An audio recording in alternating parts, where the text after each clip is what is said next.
Bienvenidos a Radio Semilla, el podcast de la Red de Guardianes de Semillas, donde hablamos de regeneración ecológica y social. Este es el último episodio de la primera temporada. Ya no vamos a publicar episodios nuevos lo que queda de este año. Sin embargo, vamos a estar activos en nuestras redes, vamos a estar respondiendo sus correos y hemos de estar sacando del baúl algunos episodios pasados. Van a tener un tiempo para ponerse al día con los episodios que aún no han escuchado. O por ahí se pueden repetir algún episodio que les haya gustado mucho. Y bueno, en poco tiempo estaremos de vuelta con una segunda temporada para la que ya tenemos una lista de invitados que está increíble. También esto me va a permitir tomarme un permiso de paternidad, que mi guagua también está cerca de llegar y eso tiende a acaparar bastante la atención y la energía de uno. Así parece que se han marcado los ciclos de este podcast. Ahora nos toca la pausa de noviembre, diciembre. Esta será la estación en la que estemos gestando a la nueva temporada de Radio Semilla. Quiero dar las gracias y los créditos a todas las personas que han aportado en la producción de esta primera temporada. Es un esfuerzo colectivo súper bonito, tenemos un equipo increíble de la Red de Semillas. A Javier Carrera, que es coanfitrión, coproductor, editor de textos. A la Dani Borja, que es la dura del diseño gráfico y la estrategia de comunicación. Al Gustavo Chiriboga, coordinador audiovisual, por supuesto a nuestra corresponsal en Galápagos, Karina Bautista, coanfitriona también y productora del segmento de Galápagos, junto a Isabel Timpe, a quien le mandamos un saludo también. Un agradecimiento grande a toda la red de Guardianes de Semillas, que es una comunidad tan linda que apoya de una manera tan profunda con su aliento, con su retroalimentación, pero sobre todo con los invitados, invitadas que son los que en verdad nos proveen de contenido, así que un agradecimiento gigante a todos los que han compartido su voz aquí en Radio Semilla. Y a todos ustedes que nos apoyan, que nos escuchan, que nos recomiendan, muchas gracias. El episodio de hoy tenemos a Cristóbal Cobo. A Cristóbal le atraviesa la línea equinoccial desde que tiene uso de razón. Lleva varias décadas en investigación activa de astronomía, historia, arqueología, geografía, con especial énfasis en los Andes ecuatoriales, y hoy nos propone una perspectiva distinta de cómo orientamos el mundo. Desmenuza el calendario agrícola y nos cuenta un poco sobre su relación y la de nuestros antepasados con las montañas, los astros y la bóveda celeste. Eso, espero que disfruten el episodio de hoy. Gracias por escucharnos. Abrazos fuertes. Les dejo con Cristóbal Cobo.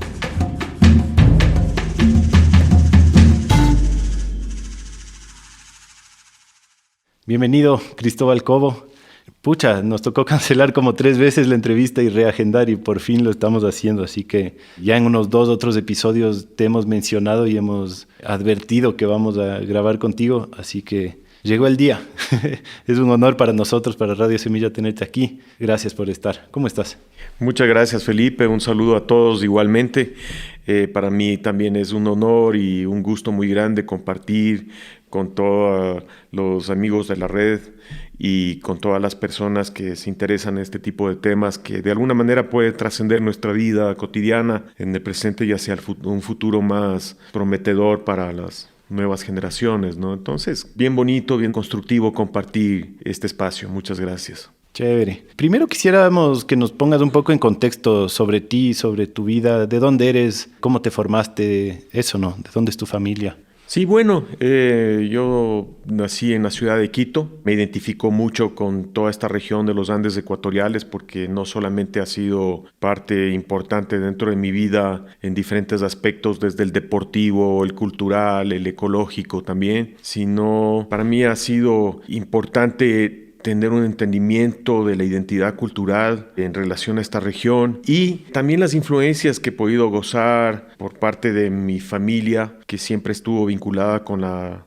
región costera, sobre todo con Bahía de Caracas. Parte de mi vida se desarrolla en torno a esta región de Manabí y también del centro de la costa en la región de la Concordia. Entonces estos vínculos y enlaces geográficos importantes para mí incidieron para que yo tenga ciertas inquietudes que no lo han tenido otras personas en relación a todo este contexto de la mitad del mundo, de la línea ecuatorial, y esa ha sido mi especialidad, sobre todo las últimas 2 décadas de mi vida, ¿no? Entonces, mi identidad se vincula profundamente con los Andes ecuatoriales y esa es mi dedicación. ¿Tú viviste de niño en Bahía o de adolescente o cómo fue? Sí, mi madre nació en Quito, pero de niña vivió en Bahía de Caracas. Mi abuelo vivió ahí. Todas las vacaciones pasábamos en Bahía y claro, conocí muy bien, tuve muchos amigos hasta ahora y esa relación con la gastronomía, el paisaje de Manabí para mí es parte de mi vida, ¿no? Al igual que la Concordia también, todo ese aspecto selvático,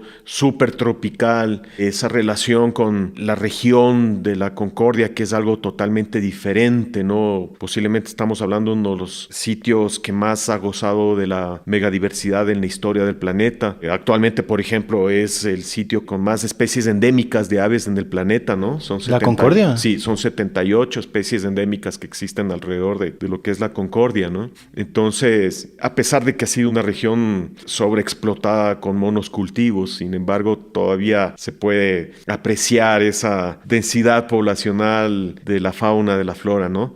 Y también esta relación con la región norte de Quito, que es Pomasqui, San Antonio de Pichincha, porque mi abuelo siempre la trajo también todos estos aspectos de la línea ecuatorial. Inclusive él tuvo una empresa, la empresa cinematográfica Equinoccial.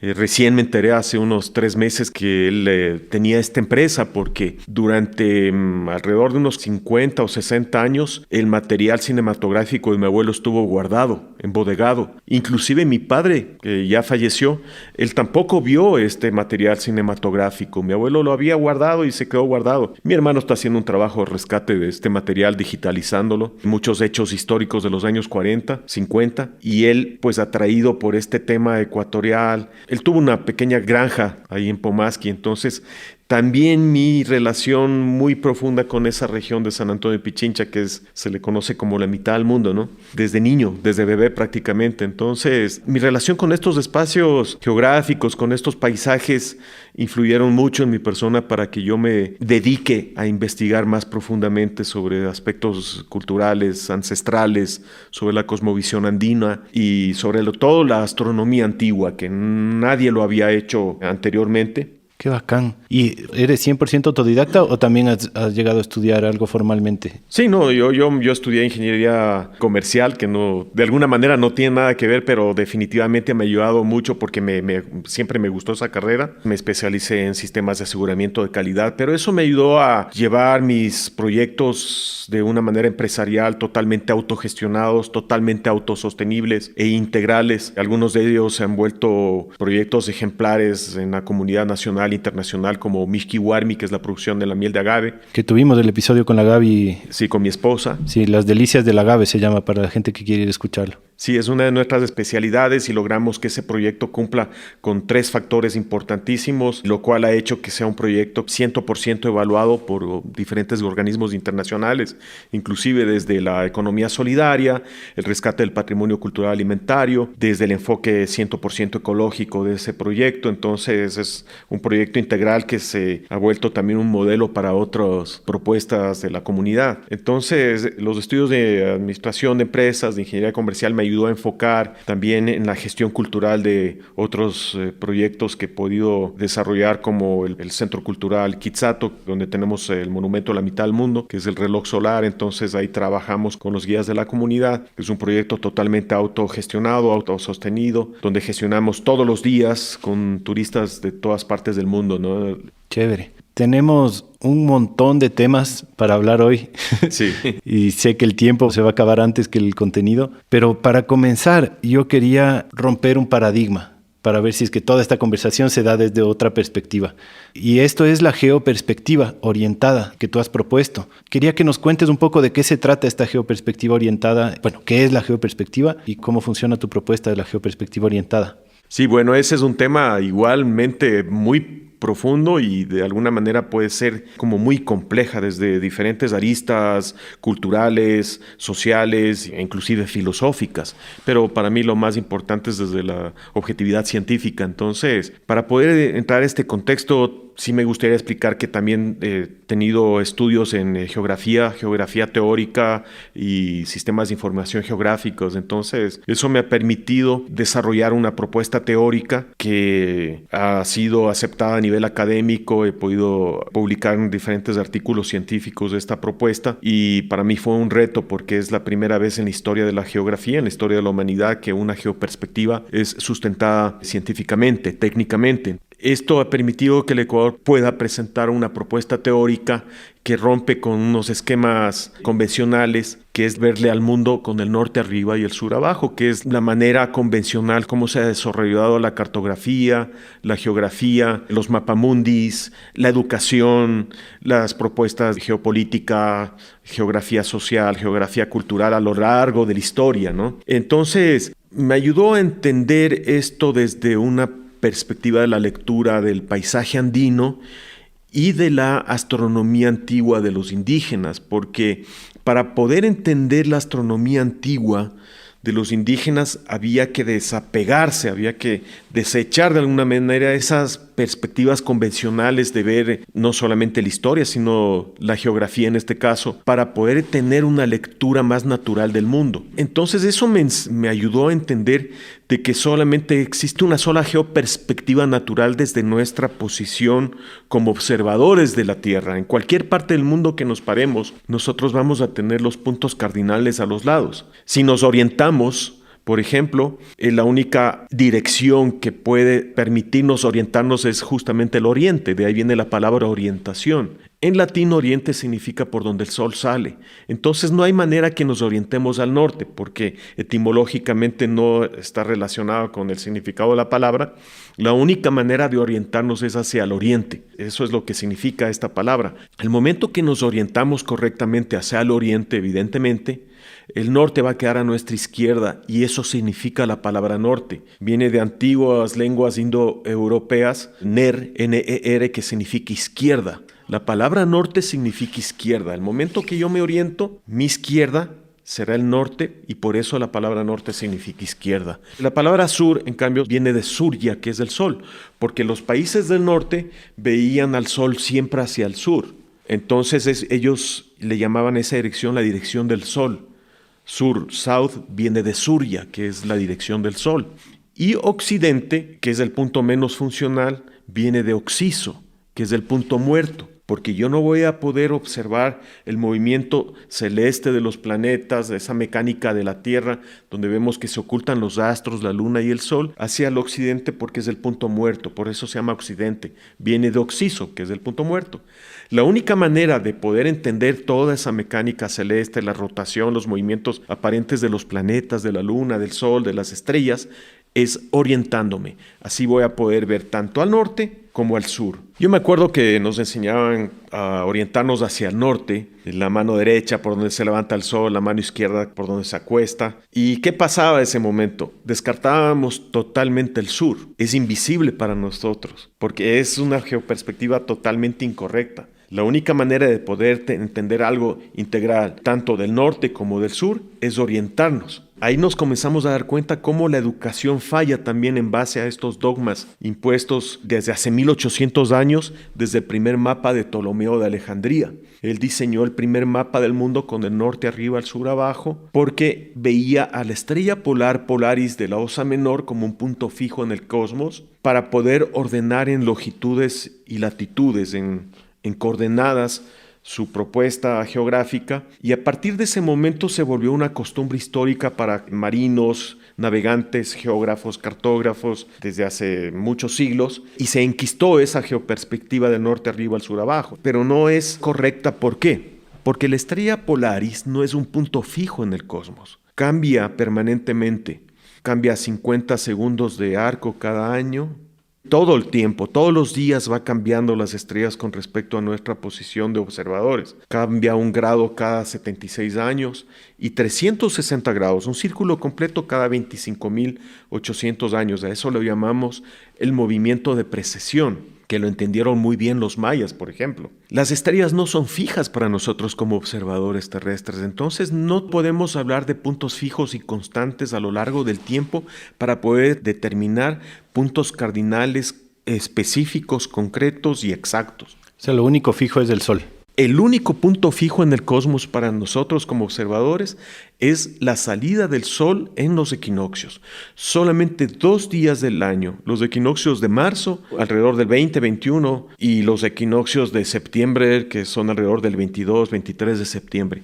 Esos puntos, solamente 2 días del año, nos proveen el punto más fijo y constante en todo el cosmos para nosotros como observadores terrestres. El asunto es que, bueno, supongamos que nos paramos en cualquier parte del mundo, en una habitación, en un patio, en un bosque. El momento que nos orientamos hacia el oriente, el norte queda a la izquierda, el sur a la derecha, y ese momento estamos orientados. Entonces, si así nos funciona la naturaleza para nosotros como observadores y podemos sustentarlo científicamente con la salida al sol de los equinoccios para poder determinar cualquier otro punto cardinal de los 360 grados que nos rodean a nuestro alrededor, pues es así como la cartografía, la geografía debería ser hecho, porque justamente la geografía se trata de eso, de dibujar nuestro entorno, nuestros paisajes, nuestras montañas, nuestras selvas, en base a nuestra posición como observadores de la Tierra.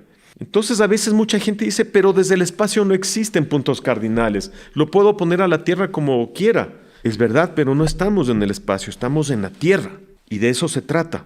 Desde nuestra posición como observadores terrestres, en cualquier parte del mundo vamos a compartir la misma perspectiva. Por lo tanto, es así como la cartografía debía haber sido diseñada siempre, con el oriente, con el este como nuestro referente. Así el norte queda a la izquierda, al sur a la derecha.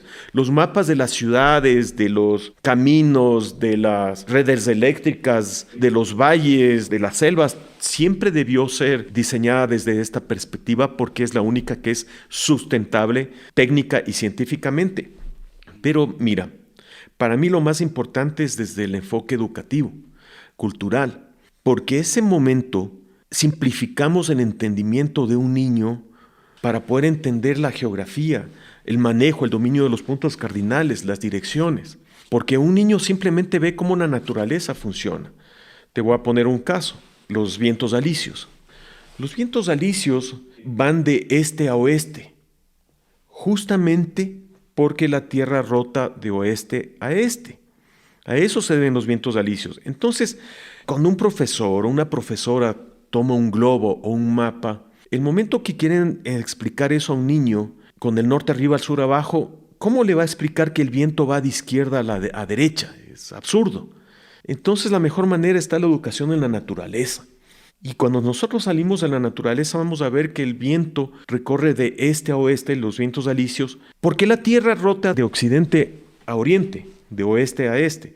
Entonces, ese momento para un niño va a ser muy natural entenderlo, así como el clima, la meteorología, las estaciones, el tiempo, el espacio, los calendarios.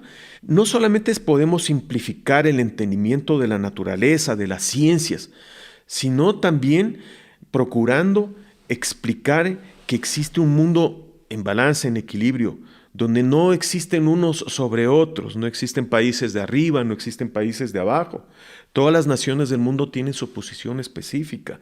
Entonces, lo que procuramos con esto es llevar a cabo un cambio de paradigmas en cómo tenemos o deberíamos de procurar tener una lectura del mundo en igualdad de condiciones, una lectura que podamos compartirlos con todas las personas, donde cada persona en el mundo tiene su posición específica y así entender de mejor manera, volver a vincular nuestra lectura del cosmos con la naturaleza. Y a ese momento estamos hablando de derechos, de los derechos de los niños, porque es el derecho de los niños y los jóvenes de entender cómo la naturaleza funciona y aprender desde esa perspectiva, no desde el capricho del hombre, no desde imposiciones dogmáticas que lo que hacen es confundirnos y tener un orden político, una geografía política impositiva del mundo, de ver que los países desarrollados están sobre los subdesarrollados, los ricos sobre los pobres. Es una lectura de desigualdad, es una lectura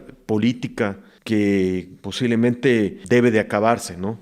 La primera vez que te escuché hablar de eso, te decía que tenemos que hacer un emoji de WhatsApp para poder poner el mundo con el este hacia arriba, ¿no? Así que bueno, tal vez una invitación a los oyentes, si es que alguien sabe cómo hacer emojis y meterlos en el WhatsApp, hacer una tierrita con el este hacia arriba.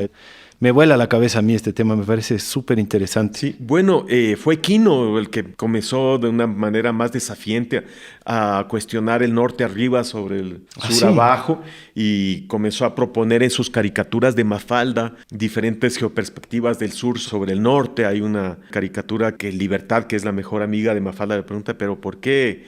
Mafalda le pregunta, ¿pero por qué tenemos que ver el mundo así? Y ella dice, desde el espacio no existen direcciones. Lo podemos ver al mundo como quiera, pero no es así. Sí existe una geoperspectiva determinada, y también hay en otras caricaturas que sí presenta al mundo orientado. ¿Ah, sí? Sí. Ese Quino, ¿no? Haciendo Quino, de las suyas en todos los campos. Sí, y también hay otros trabajos como de Joaquín Torres García, en la década de los 30, de 40, de diferentes propuestas filosóficas, artísticas que él desarrolló en Uruguay. Y de él salió la propuesta Nuestro norte es el sur.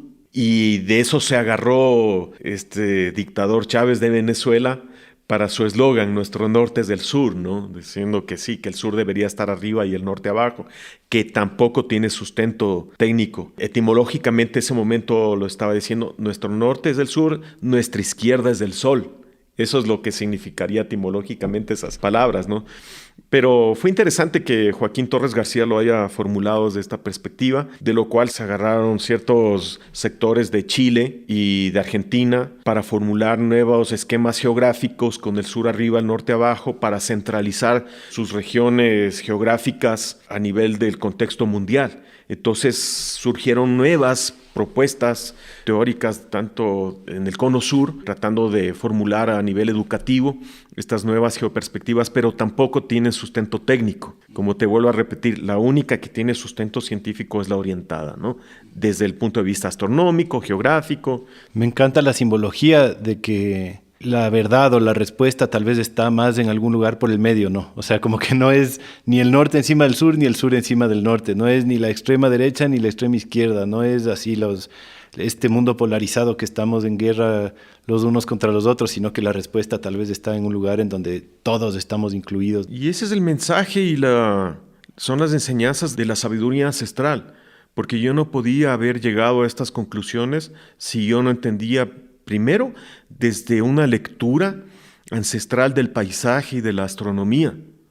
Es ahí donde nace esta perspectiva natural, que inclusive se ha demostrado, muchos antropólogos, historiadores han demostrado que el predominio de muchas culturas ancestrales como las aztecas, mayas, incas, los omaguas y diferentes culturas a lo largo de América y otras también en otras partes del mundo tenían su geoperspectiva hacia el este como el punto cardinal predominante, porque lógicamente su dios para muchas de estas culturas era el sol. Entonces era su dirección predilecta, preferida y más importante.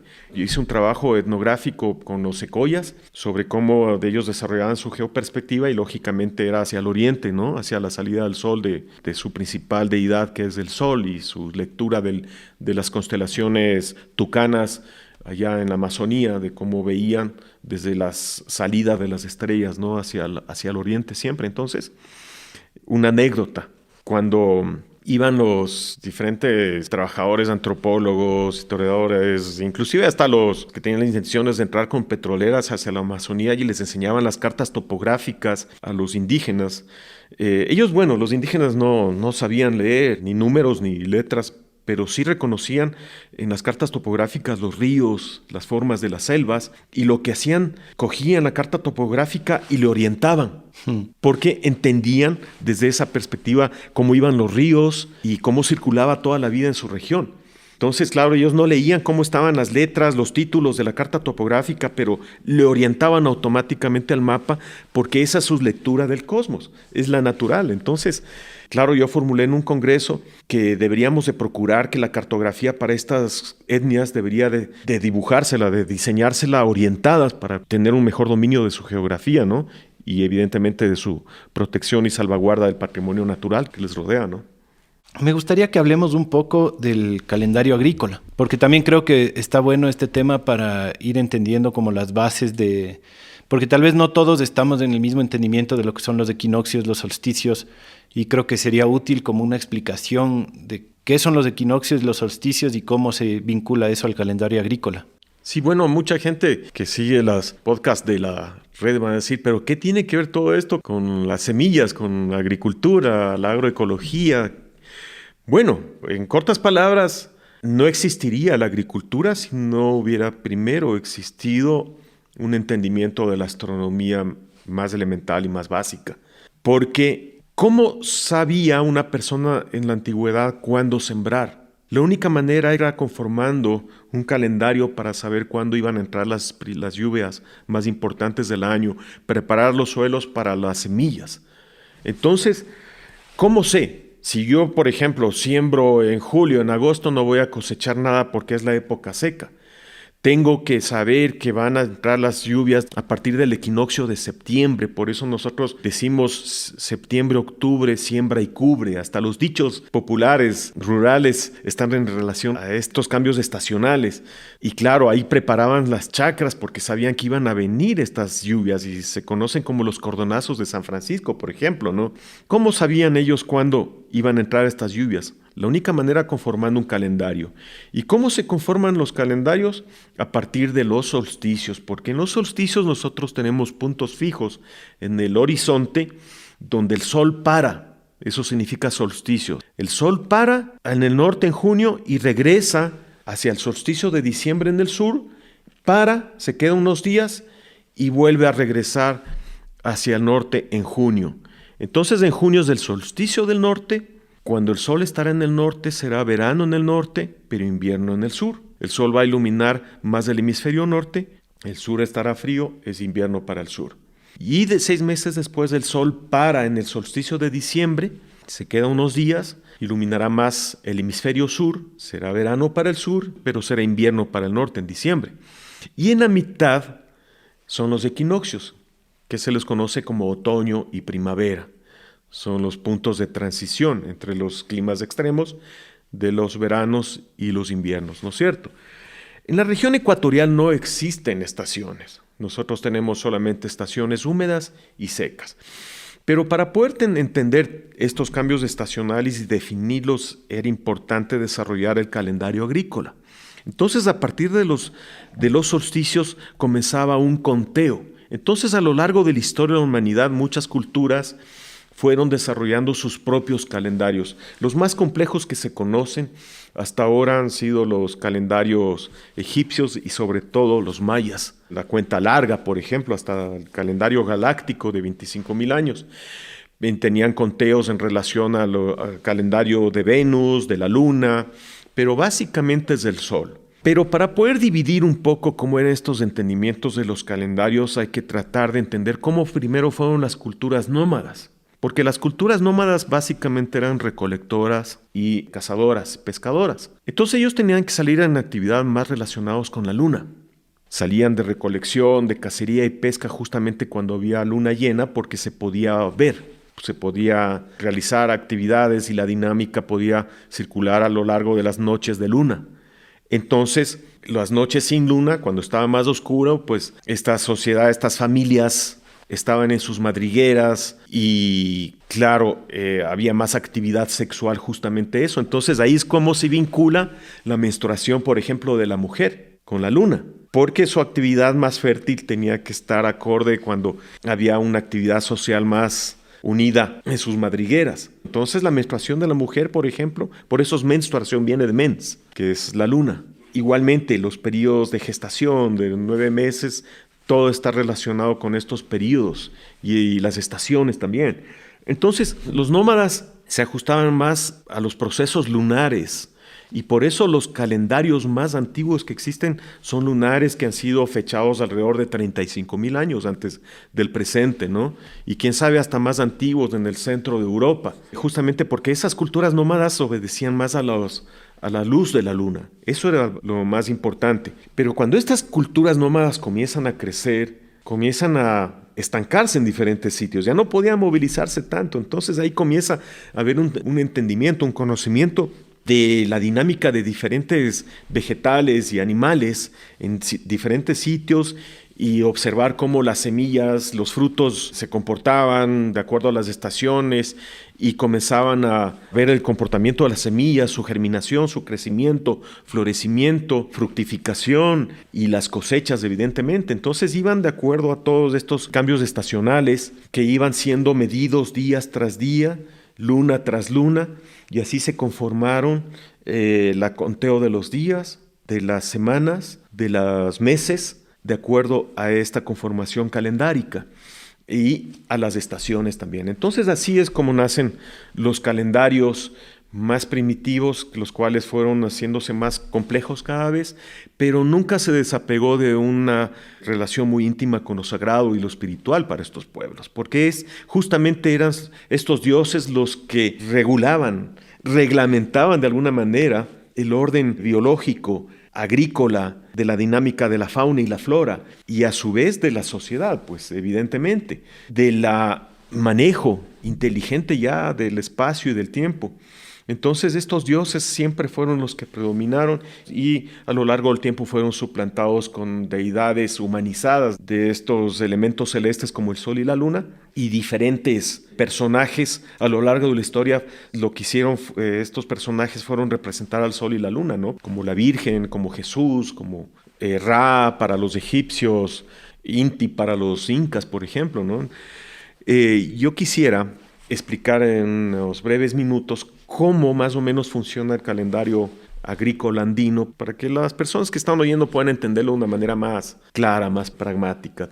Más o menos a fines de agosto, cuando los suelos están desgastados, está totalmente seco, ya se han realizado todas las tareas de cosechas, comienzan a prepararse los suelos para la siembra. Entonces, en el equinoccio, que ya se sabe que va a venir, gracias al calendario, comienzan a hacerse las limpias de las chacras, con las chichas, con fuego, diferentes danzas, manifestaciones. Para los incas era el Coya Raimi, la fiesta de la mujer, de la reina, ¿no? Que era la preparación de la madre tierra para la siembra de la semilla. Entonces se le iba a sembrar, se iba a inocular, se iba a fertilizar la madre tierra. Se hacían las limpias en las casas, de las chacras. Era el momento de la Coya Raimi.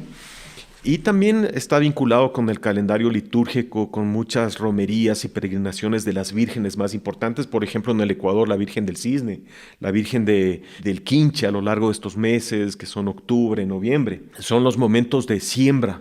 Comienzan a pasar el tiempo, pues octubre, noviembre, diciembre, estas semillas comienzan a germinar. Estoy hablando de una manera más general porque no todas las plantas tienen una igual dinámica, otras son de ciclo corto, pero estoy tratando de describir de una manera general para que la gente pueda entender de mejor manera, ¿no? Entonces en diciembre viene el momento de la germinación, es el momento del nacimiento, cuando comienzan a aparecer las primeras plantitas de las semillas que fueron sembradas. Por eso se celebra también el Capac Raimi, la fiesta más importante de los incas, que es la transformación del niño al hombre, es un nacimiento. Inclusive le cambiaban de nombre a ese niño porque aparece el hijo del sol, es el nacimiento del hijo del sol. Ahí se llevaban a cabo las fiestas más importantes en el imperio incaico, ¿no? Y a su vez, posteriormente, que cuando viene la conquista, se da paso a la Navidad, la celebración de Navidad en estas fechas, desde el solsticio de diciembre, que también se le adjudica nacimiento de diferentes deidades como Zaratustra, Siddhartha, Dionisio, Apolo, Quetzalcóatl, ¿no? El mismo Inti. Entonces, estos personajes representan al sol, ¿no? Realmente son el mismo sol, ¿no? Entonces, el nacimiento de Jesús representa la Navidad.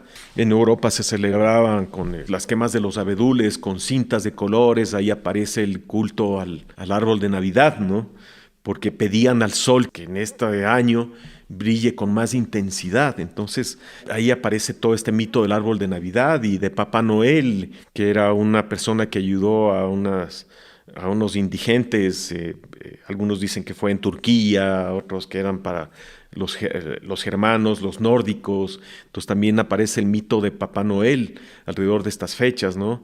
Porque eran los momentos más fríos del año para el norte. Entonces ahí vienen estas celebraciones que también se las ha hecho costumbre en todo el mundo. Pero hay que entenderlas desde este contexto histórico, ¿no? Incluso en la Biblia, yo vi en algún lado que esto de que Jesús muere 3 días y vuelve a nacer son los 3 días que el sol se queda quieto. O sea que hay el solsticio en donde el sol llega a su punto, se queda 3 días y regresa, ¿no? Y son los 3 días muertos y después resucitado. Sí, justamente en dirección a la Cruz del Sur. Y hay algunas hipótesis que formulan que justamente eso representa la crucifixión de Cristo y su resurrección, ¿no? Porque son esos días que el sol está como muerto en la parte más baja del horizonte, el momento más frío del año para el norte, ¿no? Entonces es el invierno, ¿no? Y estaba relacionado justamente con la muerte y muchas celebraciones circundan alrededor de eso, ¿no? Pero hay mucha cuestión mitológica. Sin embargo, ya desde la lectura natural, pues es simplemente el solsticio, que es el invierno para el norte, solsticio de diciembre, y es el verano para el sur. Igualmente para otras culturas eran otro tipo de celebraciones, ¿no? Y así pasan los meses de enero, febrero, marzo, estas plantitas han crecido y comienzan a florecer, a fructificar. Ha llegado el momento de la fiesta de las flores y las frutas. Nosotros acá celebramos el Pauca Raimi, ¿no? La fiesta del florecimiento y de la fructificación. También los incas celebraban el Pacchapucuy porque es el momento de las lluvias, del agua, las lluvias más intensas. El Pacchapucuy es la fiesta del Poquio, de la vertiente. Es el momento de la fertilidad. Acá en el Ecuador se celebran muchas fiestas. Una de las más conocidas es la fiesta de Ambato, de las flores y las frutas, ¿no? Justamente en este momento de marzo, del equinoccio, el equinoccio de marzo 21. Entonces, posiblemente es una de las fechas más importantes porque es una fecha fija que dio paso a, por ejemplo, la Pascua. La Pascua en el calendario litúrgico se escoge del primer domingo después de la primera luna llena, después del equinoccio de marzo 21. Es decir, que se celebraba cualquier día X. El equinoccio es un acontecimiento fijo y momentáneo, y la primera luna llena que venía, y ese domingo siguiente era la Pascua. Así se seleccionaba. Por eso es una fecha movible, porque se ajustaba a la luna llena, pero a su vez todo eso se ajusta a una fecha fija que es el equinoccio. Entonces ahí viene y nos damos cuenta lo predominante y lo importante que es el acontecimiento astronómico del equinoccio. ¿Y por qué? ¿Sabes? ¿Por qué es el domingo después de la luna, después del equinoccio? Porque así conformaban los calendarios y las celebraciones. Entonces, por ejemplo, en el Vaticano ahí está la Torre di Venti, que es la Torre de los Vientos, es el observatorio antiguo, medieval del Vaticano. Ahí hay un hoyo en la pared de la Torre di Venti donde la luz entra en marzo 21 y ilumina una estrella de 8 puntas que está en el piso ese momento. Y en la bóveda de esta habitación está en el techo la estrella de 8 puntas, que es cada una de las puntas, los puntos cardinales los llamaban los vientos. Entonces eran la estrella de los vientos, ¿no?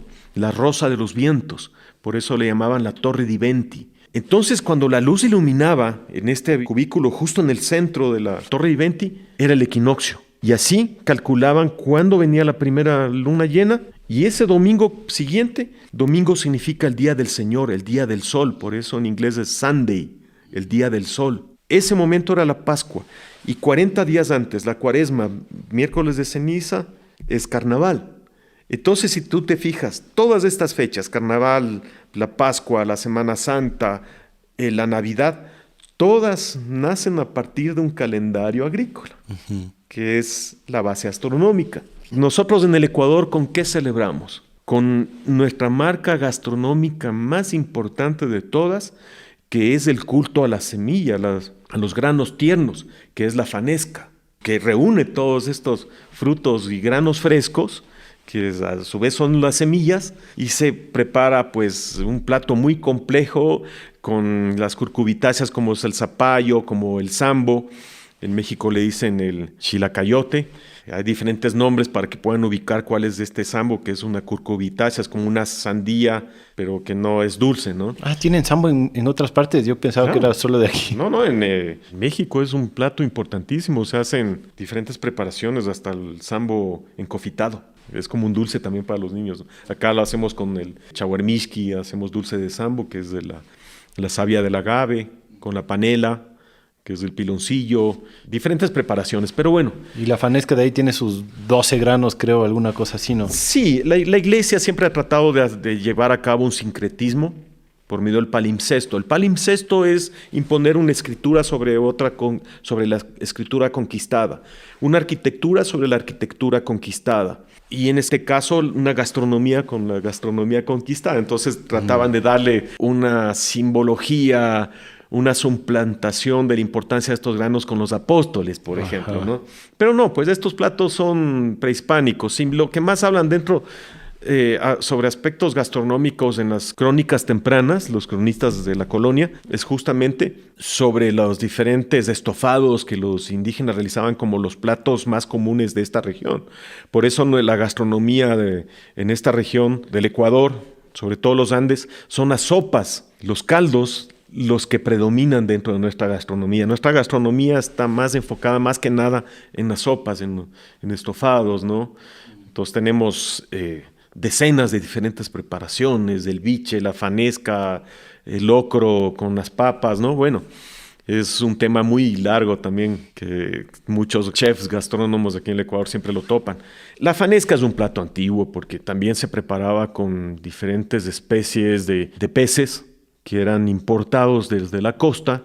Como no existía refrigeración, tenían que venir en salados, secos y salados, y con ese pescado hasta ahora, con el bacalao seco, se prepara la fanesca, ¿no? Porque era la única manera de preservar el pescado para traerlo acá a la sierra. Igual acá también habían diferentes preparaciones con los pescaditos, con la ictiofauna, diríamos la fauna acuática andina, que tenemos las preñadillas y las apangoras. Las preñadillas son como unos pequeños bagres o catfish, los barbudos andinos, que se los encuentra hasta 4.000 metros de altura en las vertientes de los Andes. O los cangrejos andinos también, hasta 4.000 metros de altura se han encontrado cangrejos en los Andes, que los decimos apangoras. Entonces, esto era parte de la gastronomía antigua también en estos platos. Me decía el Jorge Anhalser, no me acuerdo si salió en el episodio que le hice o fue fuera del micrófono, pero me decía que Imbabura, la provincia de Imbabura, se llama así por la imba, que la imba es la preñadilla. Exactamente. La provincia de Imbabura es por la imba, el lago Imbaya,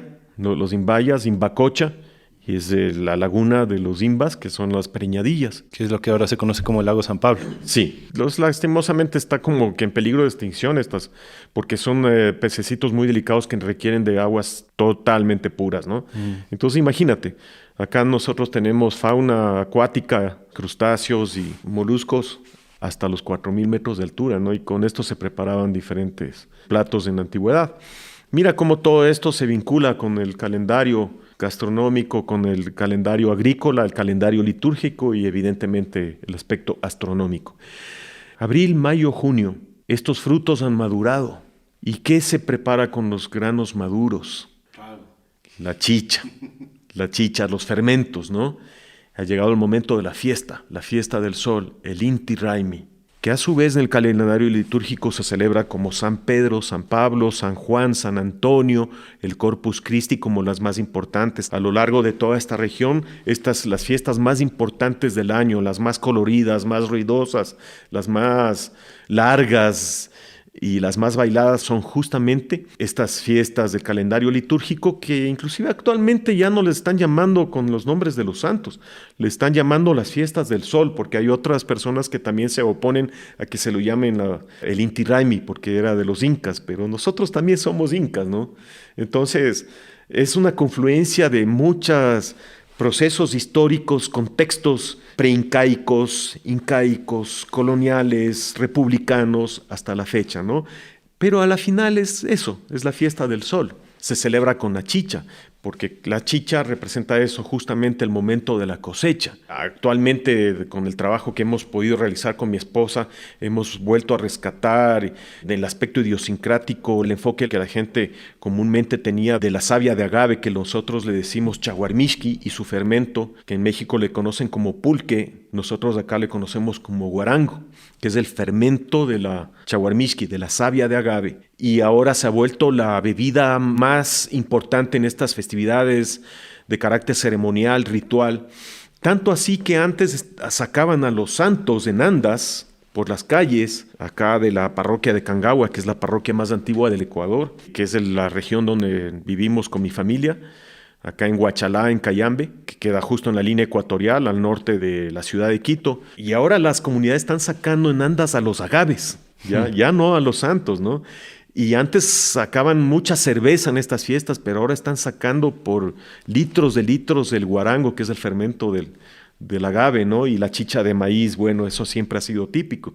La gente está rescatando ciertas tradiciones ancestrales porque parece que ya comienza a aparecer también un vínculo más profundo con la tierra, con los productos de la tierra, ¿no? De la madre tierra. Entonces, estamos viendo también una transformación interesante, muy alegre, muy colorida respecto a esto, ¿no?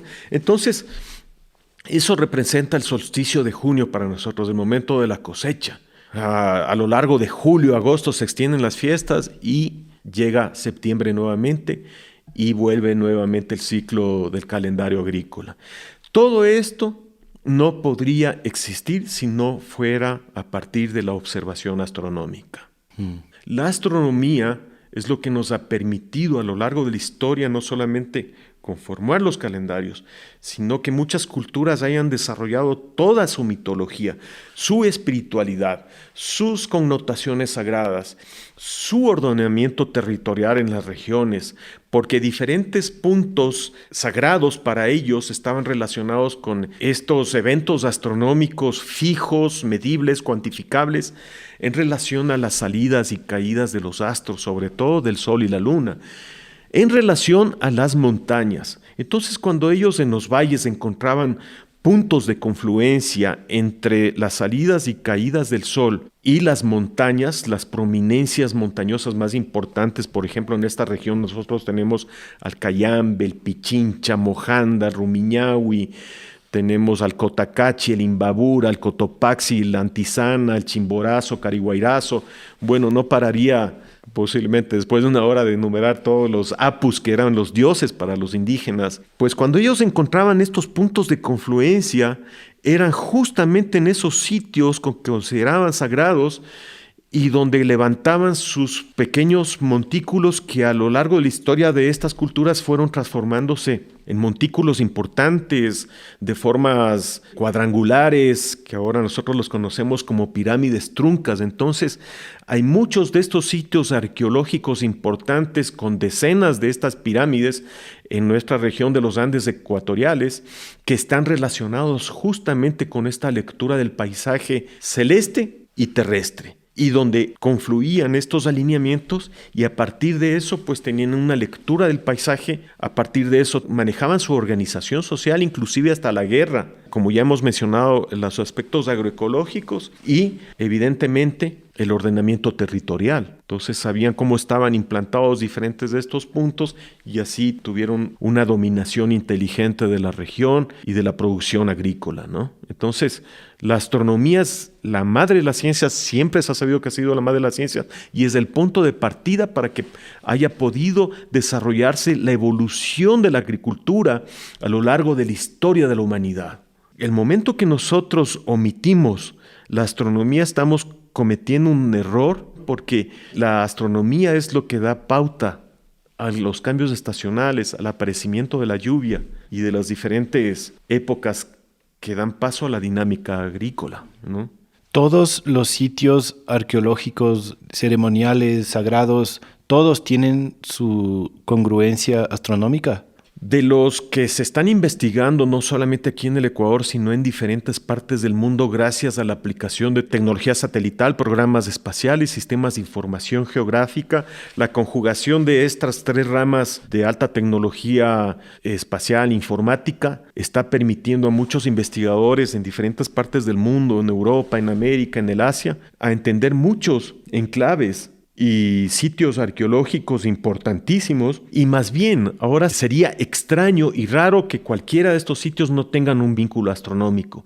Si hablamos, por ejemplo, de Angkor Wat, si hablamos de las iglesias medievales en el periodo oscurantismo, también del renacentismo, de la ilustración, de la colonia en América, de las iglesias republicanas también, y muchas de estas construcciones, vamos a ver que hay un vínculo astronómico importantísimo, los cuales actualmente pueden ser calculados, medidos y comprobados con precisión matemática, y esa es la parte que a mí me apasiona, porque En este tipo de investigaciones con astronomía no puede darse paso a la especulación o al invento.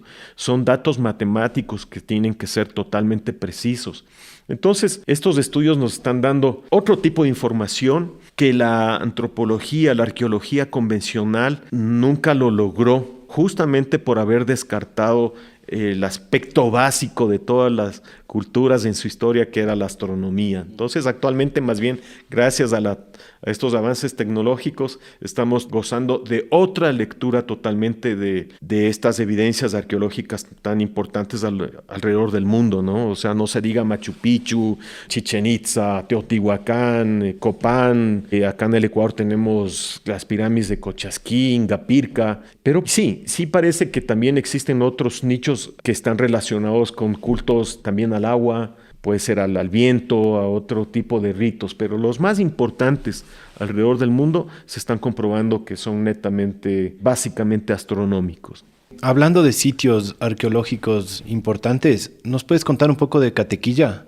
Bueno, Catequilla justamente es el punto de partida de mi propuesta y prácticamente de mi vida en esto, porque cuando yo era muchacho, muchas piezas arqueológicas que existían en una propiedad de mi abuelo allá en la Concordia, en el centro de la costa, en un pueblo más bien dicho que se llama La Independencia, habían unas tolas que son montículos de tierra de origen antrópico de las culturas preincaicas, pues siempre desde niño me llamaban la atención tanto los artefactos arqueológicos que se habían encontrado en estos sitios, así como los montículos, y nadie me podía dar una explicación congruente, lógica, racional sobre estos vestigios.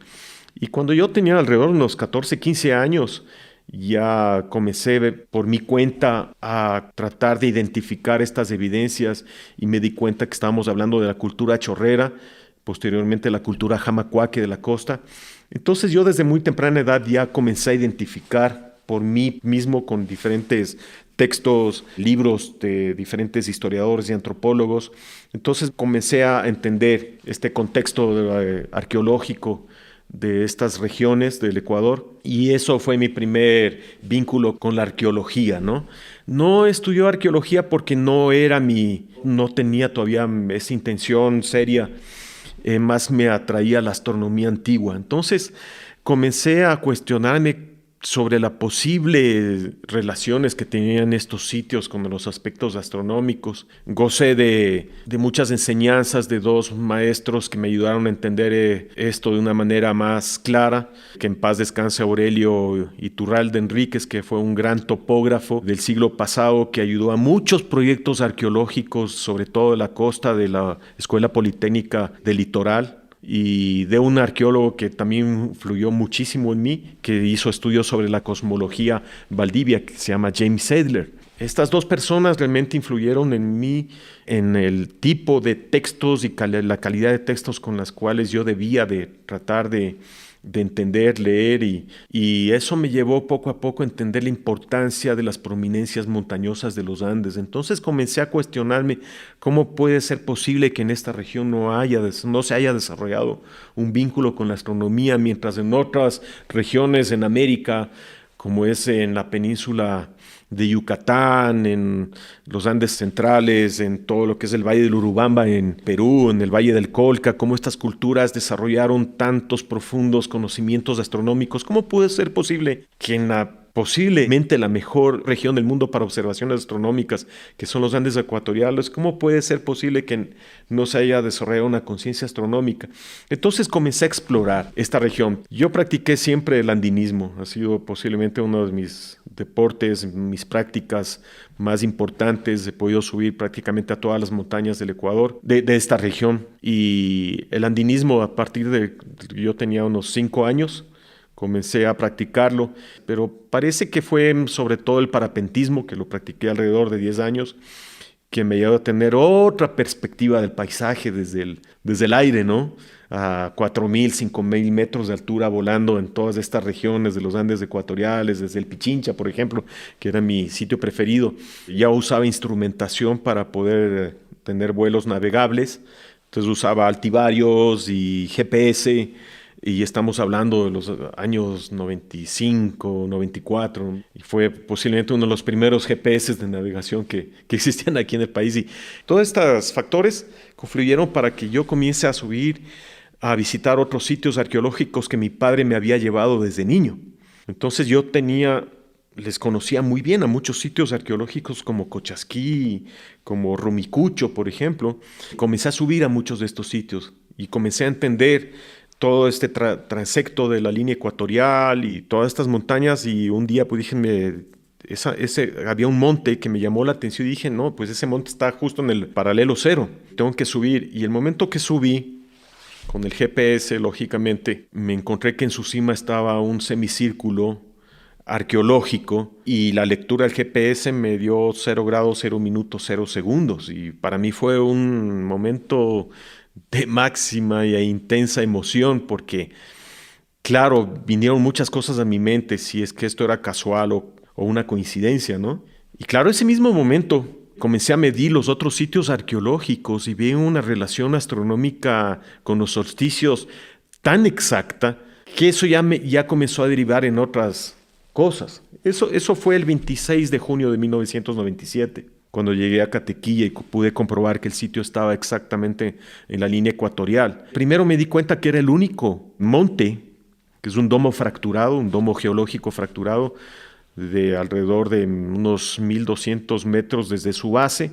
La altura desde el nivel del mar está a 2.600. Y ese momento me di cuenta que era el único domo, el único monte entre los Andes ecuatoriales que está exactamente en la línea ecuatorial, convirtiéndose en el mejor sitio del mundo para observaciones astronómicas del horizonte. Por dos factores. Primero, porque solo y únicamente en la línea ecuatorial tú puedes ver el cielo tanto del norte como del sur. Si tú te vas, por ejemplo, para Bogotá, o más para el norte, para San José de Costa Rica, o más para el norte, para la Ciudad de México, tú vas a ir perdiendo la posibilidad de ver algunas estrellas del sur, porque ya te vas hacia el norte. Entonces vas a ver más las estrellas y constelaciones del norte, pero ya no vas a ver muchas estrellas del sur. Si ya te vas a Canadá, ya no vas a ver en lo absoluto, por ejemplo, la Cruz del Sur. En cambio, si te vas para el sur, ya no vas a poder ver algunas estrellas del norte, como la estrella polar. Si tú te vas, por ejemplo, a las ciudades del sur del Ecuador, como Riobamba y Cuenca, no vas a verlo en lo absoluto a la estrella polar de la Osa Menor. Desde aquí sí se ve la estrella polar. Sí, solamente en la línea ecuatorial tú puedes ver absolutamente todas las estrellas, el 100%. Para poder ver la estrella polar tú tienes que estar en la línea ecuatorial en un punto que esté más alto del horizonte, porque si está una montaña lógicamente te va a tapar. Tiene que estar sobre el horizonte para que puedas ver la estrella polar. Pero como la estrella polar ni siquiera está en el polo norte celeste, está a 1.5 grados desviado, solamente vas a poderle ver alrededor de 4 o 5 meses al año desde la línea ecuatorial, ¿no? Los otros meses va a estar oculto bajo el horizonte. Pero lo que yo quisiera que entiendan las personas que nos están oyendo es que solo y únicamente en la línea ecuatorial tú puedes ver el 100% de las estrellas, de toda la bóveda celeste. Entonces es una ventaja. Y la otra es que este es el único monte entre los Andes ecuatoriales que tienes 360 grados de visibilidad. Desde este punto arqueológico tú puedes ver los sitios arqueológicos más importantes de toda la región directamente, sin ayuda de instrumentos ópticos, y los puedes medir con los solsticios perfectamente.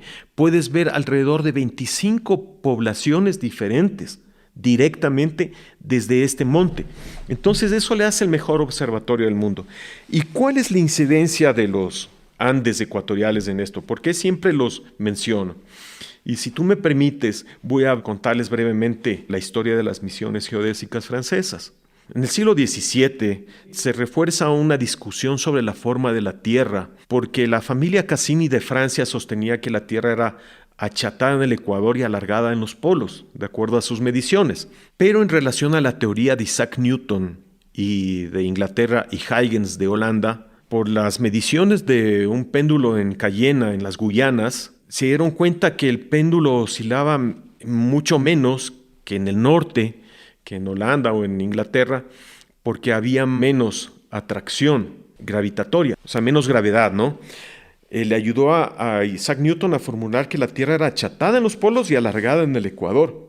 Entonces viene esta discusión entre la escuela escolástica francesa y la escuela teórica inglesa sobre la forma de la Tierra. Y llegó a un punto tan candente esta discusión que en Francia formula la posibilidad de mandar 2 expediciones para la comprobación definitiva de la forma de la Tierra. ¿Por qué era importante solucionar esto? Porque estaba en juego la discusión de la dimensión de sus reinos y también por la competencia marítima que existía entre estos 2 reinos, y la competencia marítima, la competencia comercial en el dominio de los océanos Atlánticos y Pacíficos. Eso llevó pues a que en Francia se formule la posibilidad de mandar 2 expediciones, una hacia Laponia, hacia el norte en Finlandia, y otra hacia una región ecuatorial para poder medir un grado del meridiano.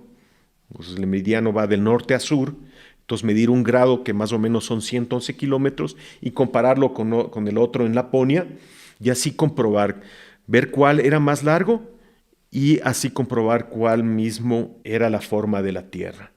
Entonces enviaron esta expedición a Finlandia y la otra expedición la enviaron hacia esta región. Pero la gran pregunta es, ¿por qué no la enviaron a Gabón, en el África, que era más cerca, más barato, más rápido?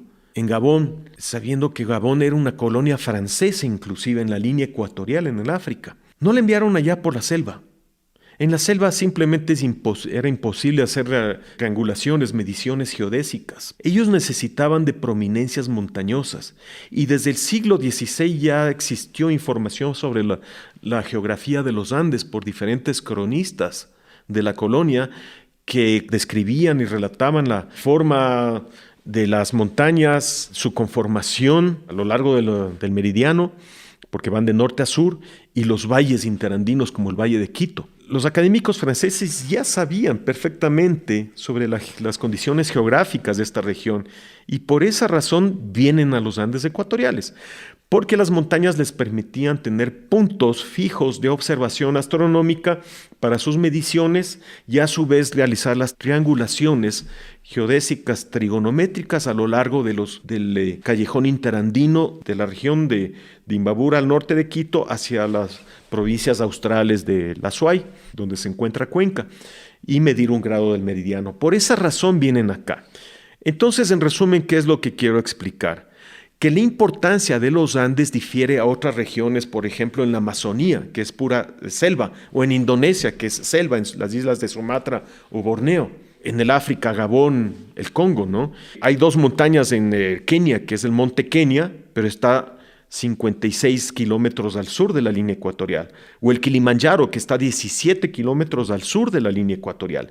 En cambio, los Andes ecuatoriales son 2 cadenas montañosas que van de norte a sur, los Andes orientales hacia la Amazonía y los Andes occidentales hacia la costa.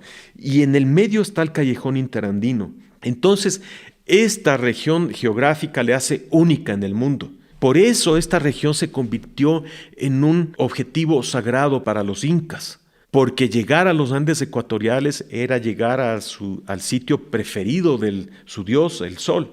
Eso no lo digo yo, eso lo dicen las crónicas como Garcilaso de la Vega en 1609, que escribe los comentarios reales de los incas, y él describe cómo los incas fueron midiendo con las sombras hacia la línea ecuatorial y por eso rendían culto más a las columnas quiteñas que las columnas cusqueñas, porque a mediodía de los equinoccios las columnas no proyectaban sombra alguna. Entonces él nos describe no solamente la importancia geográfica de esta región, sino la astronomía prehispánica, la astronomía incaica, y ahí podemos entender la importancia de la región. Y entonces Catequilla, tú descubres el sitio arqueológico de Catequilla y tú desarrollas la investigación arqueológica ahí. Sí, bueno, yo encontré para mí ese sitio porque después leí un texto de Luciano Andrade Marín que él menciona, él nunca hizo la comprobación, pero él sí menciona en uno de sus textos que el monte Catequilla está cruzado por la línea ecuatorial. Yo creo que es el pionero de la arqueoastronomía en el Ecuador. Sí hay una mención y siempre hay que citarla, ¿no? Entonces, lo que yo hice fue comprobarlo ya con GPS, y a partir de ese momento en mi persona vinieron muchísimas inquietudes que ya no pude despegarme. Yo como comentaba hace un rato, me formé como un ingeniero comercial. Llegó un momento que renuncié totalmente a eso para dedicarme a investigar, y fueron años, alrededor de 15 años, que profundicé en la investigación, la exploración de estos sitios, levantamientos topográficos, recopilación de diferentes cartografías históricas, ¿no? Mapas antiguos, leer a todito los cronistas, historiadores, arqueólogos, antropólogos que han desarrollado estudios en esta región, lecturas que han valido la pena, otras que no, investigaciones incoherentes, incongruentes, que de alguna manera también había que desmontarlas, como estos mitos de que todos los pucaraes son incas y fueron fortalezas militares y que no tienen nada al respecto. Entonces, ¿qué es un pucará? Los pucarás son los templos de altura que existen en muchas cimas de muchas montañas a lo largo de los Andes, que muchos arqueólogos, antropólogos, historiadores lo han descrito como fortalezas incas, pero las evidencias más bien y ahora nos han demostrado que son pre-incas y no fueron fortalezas, sino templos de altura, observatorios, ¿no? Donde se encuentran ushnos, que son altares que construían los antiguos desde culturas pre-incaicas, desde hace miles de años, para el culto a los astros, al sol, a la luna. Uno de estos más conocidos es el sitio arqueológico de Chanquillo, en el Valle de Casma, en el norte de Lima, en Perú, que siempre fue tomado como el modelo para describir a las fortalezas incaicas. Pero, por ejemplo, esto comenzó a desmontarse cuando se comprobó que el sitio tiene alrededor de 4.000 años, ¿no? O sea, miles de años antes de los incas. Y también por parte de dos colegas que comprobaron que el sitio fue un observatorio astronómico y ahorita ya es un patrimonio cultural de la UNESCO inclusive. Entonces ya fueron muchos de estos sitios que comenzaron a presentar evidencias y se comenzó a desmontar todo este mito de las fortalezas incas, y ahora pues los estamos entendiendo como los templos de altura, como observatorios que fueron construidos por las culturas preincaicas, ¿no? Para el culto al sol, a los astros, a las montañas, ¿no? Hay muchos en Imbabura, en la región norte de Pichincha, de aquí de los Andes ecuatoriales, y justamente estamos en este momento en la región de Huachalá, donde existe el complejo arqueológico más grande y más importante en respecto a los pucarás. Es el complejo arqueológico de Pambamarca, que fueron parte de la hacienda Huachalá antiguamente, que comprende de 18 de estos pucarás monumentales. El más grande de todos es el Quitoloma, que comprende 44 hectáreas. Es enorme, enorme. Está también el de Pambamarca, que es el más alto. Son sitios realmente grandes, monumentales. Hay un sitio que tiene una pared de 11 metros de altura, ¿no? Por lo general son paredes de 5 o 6 metros de altura, que casi nadie los conoce. Por ejemplo, posiblemente el 99% de los quiteños ni siquiera tiene idea de que estos sitios existen, a pesar de que están en línea de vista directa desde la ciudad de Quito. ¿En serio? Claro, tú te paras, ponte en el centro histórico de Quito, tú le puedes ver directamente al sitio arqueológico de Pambamarca, de Jambimache e inclusive de Quitoloma, ¿no?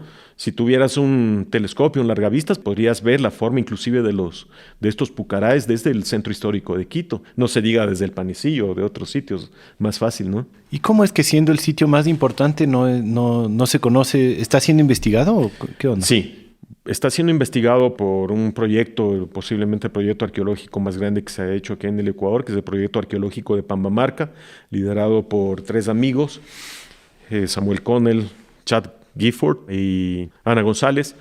Cada uno son de las universidades de Hawái, de California y de Nueva York. Y en el sitio han investigado alrededor de unos 150 arqueólogos, por ejemplo, en el proyecto de ellos. Pero no llega la arqueología a las noticias. No, para nada. Ni mucho el turismo tampoco. El fútbol nos gana. El fútbol, los reality shows y... Lastimosamente la gente todavía ve con mucha apatía este tipo de información, lastimosamente. Pero hay muchas personas que también se ven muy interesadas, ¿no? Sin embargo, hay muchos factores que han hecho que la comunidad, sobre todo la ciudadanía de Quito en este caso, no hayan puesto atención. Primero porque estos sitios han sido muy mal descritos, con muchas incoherencias y congruencias, como lo decía hace un rato. Los han mal denominado fortalezas incas. Como les repito, nunca fueron ni fortalezas ni incas. Entonces, cuando la gente oye a lo inca, hace unas pocas décadas atrás, se oía al enemigo, porque eran de los peruanos, sin darse cuenta que también nosotros tenemos sangre inca, ¿no? Por eso, en los años 50 y 60, algunos de estos sitios fueron usados como sitios de prácticas militares por parte de las fuerzas militares del Ecuador. Fuerzas Armadas, por ejemplo, el sitio arqueológico de Rumicucho fue bombardeado por los militares en 1950, 1960. E inclusive salían las noticias que el Ecuador estaba preparado para defenderse del enemigo. Entonces fue una pésima, incoherente, incongruente interpretación por parte de los arqueólogos del siglo pasado en relación a estos sitios, ¿no? Fueron sitios pre-incas que teníamos que cuidarlos como nuestro tesoro cultural más importante en historia y que los deberíamos de cuidar ahora más que nunca. ¿Por qué? Porque son el resguardo de mucha información del uso inteligente de los recursos naturales de nuestra región para el presente y el futuro. Y esa es la parte que a mí me interesa. No me interesa esa lectura mítica, llena de leyendas, héroes falsos de la historia.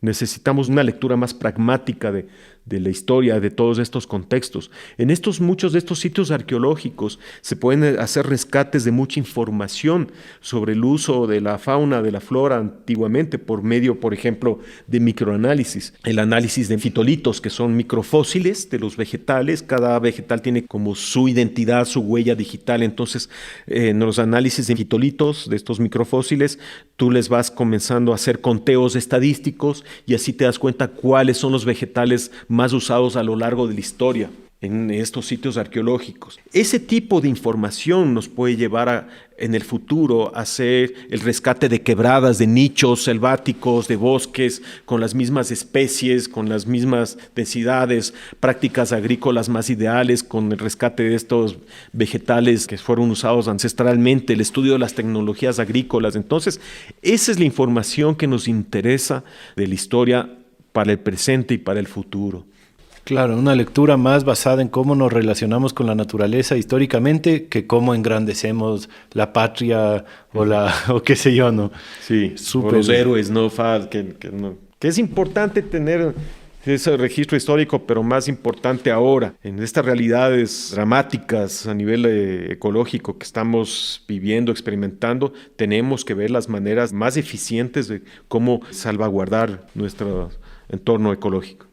Un último tema que creo que es importante topar es esto de la mitad del mundo, de cómo el destino te escogió para investigar la mitad del mundo, que tu abuelo ya tenía una empresa que se llama Equinoxial y que tú hiciste todo esto de catequilla y luego te casas coincidencialmente con una persona de la mitad del mundo. O sea, y vienes a vivir a otra parte de la mitad del mundo, acá a Cayambe.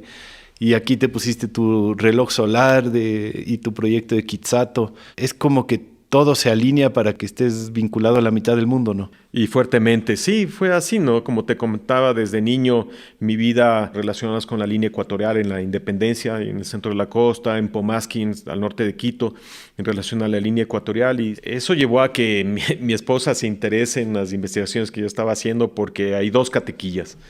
El que yo investigaba en San Antonio de Pichincha y otro más en la parte oriental de los Andes, que es de Catequilla de Huachalá. Y tanto así, allá la gente aquí en Huachalá le decía Catequilla a ella, porque ella subía a la montaña Catequilla acá de Huachalá. Y una vez creo que leyó alguna revista de algún reportaje que me hicieron y dijo, ¿qué está haciendo este señor con mi catequilla? No, pero era el otro catequilla y ella estaba estudiando en Canterbury, en la Universidad de Kent. Y pues una noche decide escribirme. Ella estaba estudiando en el Meridiano Cero, allá en Inglaterra. Y yo estaba estudiando acá la Latitud Cero, en cambio, ¿no? Entonces, existió un pocotón de cosas bien raras e interesantes. Y claro, ya me enteré que pues ella vivía acá en la hacienda Huachalá, que fue siempre la hacienda de la mitad del mundo acá en los Andes Orientales, donde fue el primer sitio donde las misiones geodésicas hicieron sus investigaciones y fue el único sitio donde ubicaron la línea ecuatorial. Entonces, cuando ella regresa al Ecuador, pues ya nos conocimos. Le invité a una conferencia, ella me invitó acá a la hacienda Huachalá y encontramos que había un vínculo tan impresionante, tan coincidencial y terminamos casándonos y actualmente yo vivo acá y sigo trabajando en eso. Eso nos llevó con mi esposa a hacer el reloj solar Quitzato y es el único monumento que está justo en la línea ecuatorial. Existen 37 monumentos de la mitad del mundo. El más grande de todos está en Brasil, en Belém, en la desembocadura del río Amazonas. Y aquí en el Ecuador también hay algunos. Pero el único monumento que está justo en la línea ecuatorial es el reloj solar ecuatorial que nosotros construimos porque ya usamos tecnología satelital. Y es un reloj solar donde la gente va a entender cómo funcionan las horas en base al sol, a las sombras, a la luz, el calendario, los solsticios, los equinoccios, con guías de la comunidad que han sido preparados por nosotros, que atienden permanentemente a todos los días del año. El monumento de la mitad del mundo al norte de Quito tiene un desfase gigante, ¿no? Desfase en diferentes enfoques. Para comenzar, es un monumento que nunca fue concebido como la mitad del mundo, sino un monumento conmemorativo para celebrar los 200 años de la visita a las misiones geodésicas francesas. Ese fue el simple objetivo de haber construido este monumento. Ni siquiera intentaron famoso. Que sea la mitad del mundo. No, nunca intentó. Fue Luis Tufiño que tomó la medición de las misiones geodésicas francesas para la ubicación de ese sitio, simplemente porque estaba más cerca de Quito. Pero el único sitio, irónicamente, donde las misiones geodésicas ubicaron la línea ecuatorial fue justamente aquí en el sector de Huachalá. Fue el único sitio. En Cayambe. Sí, en Cayambe. Entonces, más bien acá es el sitio histórico. No hay referencias que ellos hayan estado en San Antonio de Pichincha, donde está el monumento famoso, que lastimosamente está a 300 metros al sur de la línea ecuatorial. Se ha convertido más bien en una expresión de esa actitud errónea que representa la mentira, la falsedad, la corrupción, y eso nos tiene que ayudar a autollamarnos a una reflexión de que debemos de madurar como sociedad y no solamente presentar nuestra identidad con orgullo, con respeto, sino también reconocer que los estudiantes, turistas de todas partes del mundo merecen honestidad. Y las ruinas o el monumento, no sé si es inca o es pre-inca, que está cerca es Rumicucho, ¿no es cierto? Que está cerca de la mitad del mundo. El sitio arqueológico que está abajo de Catequilla se llama Rumicucho. Rumicucho es una copia que es como una maqueta grande de un monte que está al frente que se llama La Providencia, porque en el solsticio de junio ahí hay un círculo de piedra. Tú te paras en ese círculo de piedra, vas a ver que la caída del sol se acontece en dos montañas, que son los montes La Marca. Y esa imagen está en la fachada de la iglesia de Rumicucho. Y esa misma imagen constituye el primer escudo del Ecuador. Los montes La Marca y el sol. Ahora el escudo del Ecuador está representado por el Chimborazo. Pero antiguamente eran los montes La Marca y el sol. ¿Desde dónde? Desde este círculo de piedra que está en el sitio arqueológico de Rumicucho.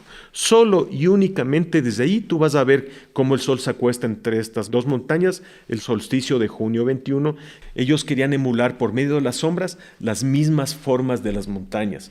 O sea, ahí está implícito el culto a los apus, a las montañas, ¿no? A los dioses de las montañas y evidentemente el sol que rige, que regula todo este acontecimiento.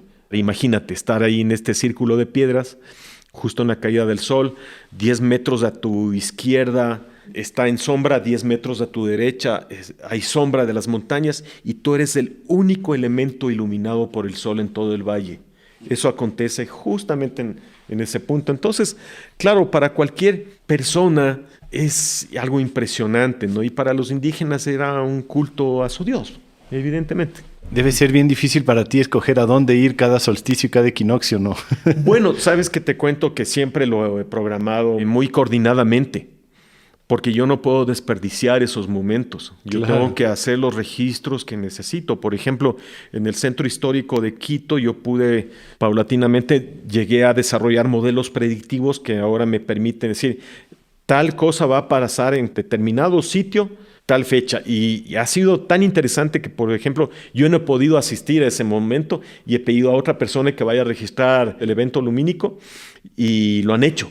y han estado tan agradecidos porque después de cientos de años son la primera persona que vuelve a ver otra vez el evento lumínico como lo hicieron los indígenas. Entonces, cada vez que yo me iba, ponte, al centro histórico a documentar estos efectos lumínicos, era muy complicado porque cuando ya estabas en plena filmación, de repente aparecía una nube que tapaba todo. Y tenía que volver al próximo año. Al próximo año hay un caso, una pirámide que hice 7 años del intento y lo logré por fin al 8º año lograr filmar.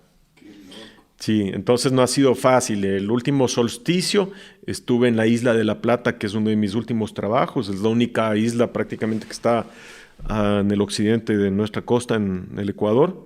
Galápagos está a 1000 kilómetros de distancia, pero está apenas a 45 kilómetros de la costa. Es una isla de medianas proporciones que está alineada con el Cerro Sagrado de Jaboncillo en la costa, y ahí encontraron un ídolo en la colonia, y ese ídolo fue trasladado a la ciudad de Quito y ahora es la Virgen de la Merced. Cuando tú vas a la iglesia de la Merced, que es posiblemente una de las 4 iglesias más importantes del centro histórico de Quito, ahí en el centro del altar está la Virgen de la Merced, y es un ídolo manteño de hace miles de años, el cual fue venerado. Pero los españoles le pusieron un rostro de yeso, pero todo el ídolo es manteño. Sí. Y todos los años le sacan en carreta de caballo, porque como es tan pesado no le pueden sacar en andas. Ese es el trabajo en curso actualmente. Qué chévere. ¿Le puedes decir a la audiencia dónde te puede encontrar, dónde te puede seguir para enterarse más de tu trabajo? Sí, bueno, yo invito a todos a visitar, si se encuentran aquí en el Ecuador, al reloj solar Quitzato, que está aquí en el sector de Huachalá, a 10 minutos antes de la ciudad de Cayambe. Si pueden visitar el website, es www.quitzato.org. Quizá significa mitad y tomundo, mitad del mundo, en la lengua safiki, que es una lengua antigua de la etnia sáchila de la costa ecuatoriana, que es la más cercana a Quito. Es una lengua preincaica que posiblemente predominó en toda esta región de los Andes occidentales y sus estribaciones. ¿Y por eso crees que Quito se llama Quito? Hasta ahorita es la fuente más clara del posible significado de la ciudad de Quito. Qui posiblemente significa mitad y tomundo, ¿no? Solamente lo podemos formular hipotéticamente porque no tenemos registros que puedan ayudarnos a cotejar, a contrastar y a comprobar, ¿no? Sin embargo, por ejemplo, hacia el norte de Quito hay donde se ha comprobado que se hablaba esta lengua antigua en San José de Minas, antiguamente se llamaba Quizaya. Y también se ha comprobado que hacia Sicchos, hacia la parte sur, en Zumbagua, también se hablaba esta lengua. Entonces Quito no podía haber sido aislado, ¿no? Más bien Quito posiblemente fue el centro generador de toda esta cultura ancestral. Y como anuncié, se nos acabó el tiempo antes de que se acaben los temas.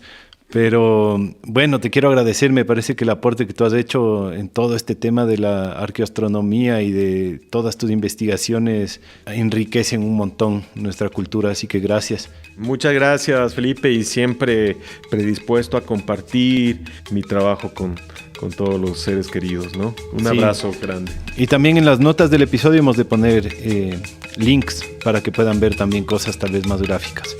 Sí, a las órdenes. Muchas gracias. Gracias también. Chao, chao.